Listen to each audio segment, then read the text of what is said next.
Good morning, happy Thursday. I'm a day late with the vlog this week. I had every intention to get home from Nottingham yesterday and record this and send it out, but my phone totally corrupted itself for some reason. It's overheated, burnt the battery down, and now won't charge, won't turn on, won't do anything.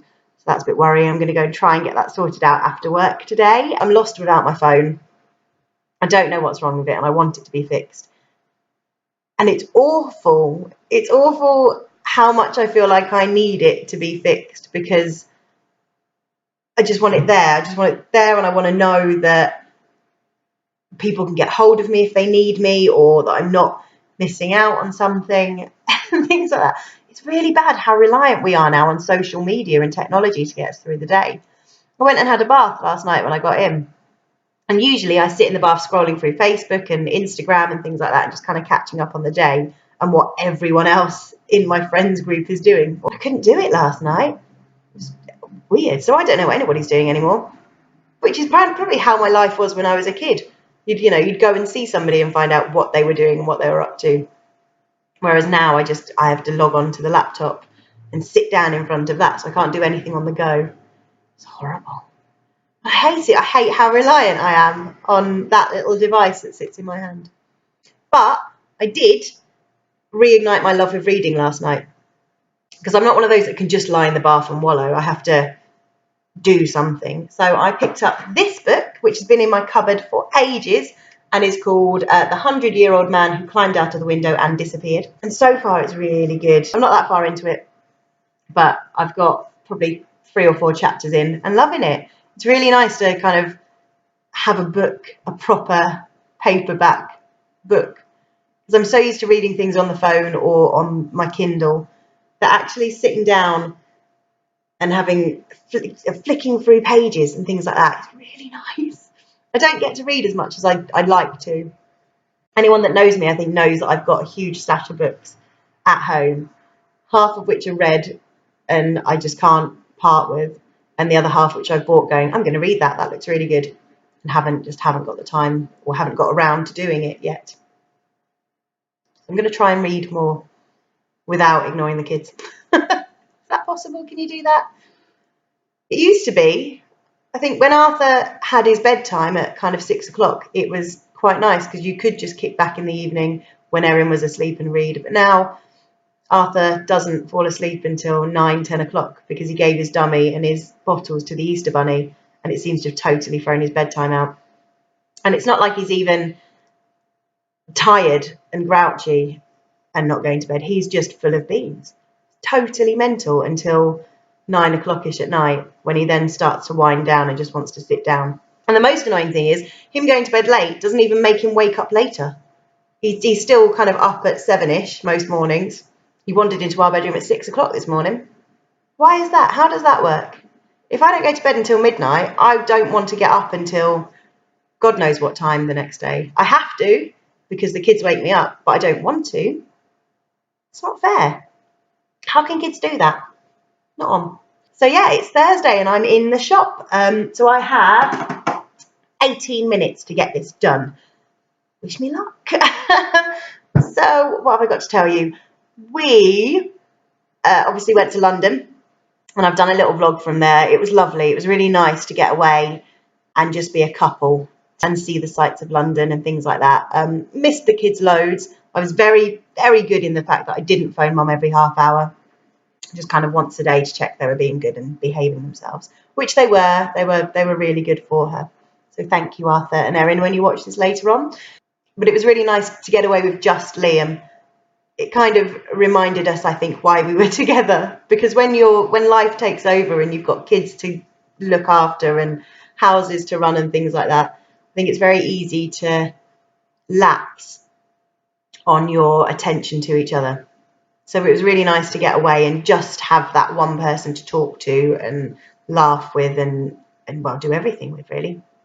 So that was really good. But we did lots. We fitted an awful lot in. We went to the Tower of London like I wanted to. We saw a show, which is called Hand to God, not Hand of God, like I said in the video. Had a little bit to drink. I'm sure it wasn't noticeable.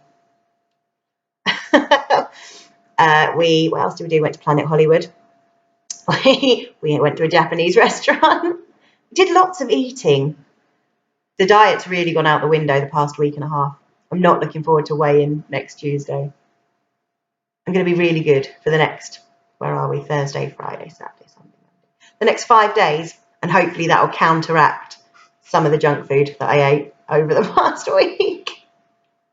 Really naughty. But it's there and it's available and it's quick and easy and really, really tasty. Yeah. But we also, when we were in London, met up with a couple of friends of mine, Aaron, who you know very well, Dani, and a guy called Rich that I went to uni with. It's really nice catching up with your old friends that you don't get to see very often. But awful when you're talking and you suddenly realise that you've known them for kind of 14 years, or I think it might be 16 or 17 years in the case of Aaron. It doesn't feel like that long at all.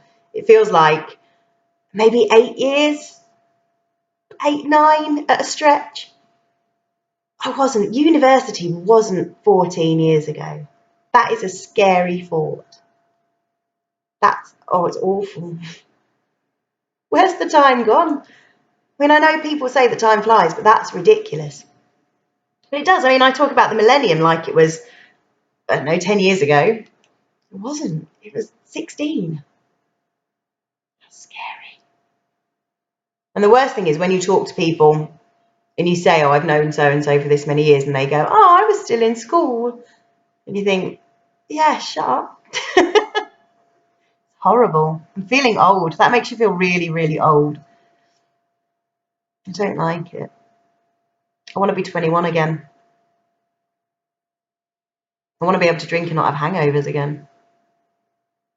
Life sucks sometimes. Life is cruel. But anyway, we came back from London, had kind of a day at home, and then me and Mum went off to Nottingham on Tuesday, I think it was, to go and see Nicola, who's recovering from spinal surgery. And she's doing remarkably well. I can't believe that it's 6 weeks after her surgery and she's pretty much up and about. Still hurts after a while, which is understandable, but she's doing a lot better than I think I would in that sort of situation. I think recovery is one of those things, isn't it? The more you actually get up and move and try and push yourself, the quicker the recovery is. Whereas if you just sit there and wallow in it and think that you can't move because you'll hurt yourself, you will do a lot more damage. It's a good girl, Nick. Well done. But it was lovely to get Arthur and Nicola's son Morley together. They get to see each other probably about 4 or 5 times a year if we're lucky. They were born 6 months apart and just adore each other.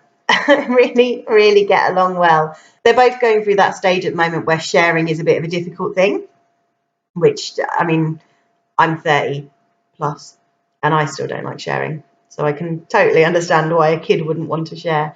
So we had a few hiccups where one of them had a toy, another one wanted it, and the first, generally my son, lashed out.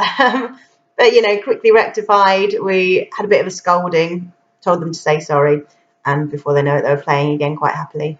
But it's weird, isn't it? It's weird how you have to learn these things, and weird how something like lashing out is almost an inborn action.